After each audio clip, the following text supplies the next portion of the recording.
চট্টগ্রামের মিরসরাইয়ে জমি সংক্রান্ত বিরোধের জেরে ৩ বছরের এক শিশুকে আছাড় মেরে হত্যা করার অভিযোগ উঠেছে।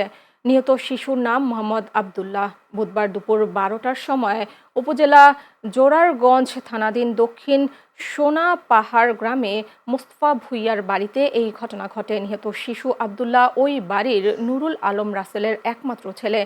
নিহতের চাচা নুরুস-সাফা জানান, একই বাড়ির দিন ইসলাম ও আরিফুল ইসলামের সাথে জমি সংক্রান্ত বিরোধ চলে আসছে। ঘটনার সময় দুই পক্ষের মধ্যে মারামারির ঘটনা ঘটে। এ সময় প্রতিপক্ষের দিন ইসলাম ও আরিফুল ইসলাম বয়োজ্যেষ্ঠদের না পেয়ে শিশু আবদুল্লাহকে আছাড় দিয়ে আহত করে ফেলে পালিয়ে যায়। পরে পরিবারের লোকজন উদ্ধার করে চট্টগ্রাম মেডিকেল কলেজ হাসপাতালে নিয়ে গেলে কর্তব্যরত চিকিৎসক তাকে মৃত ঘোষণা করেন।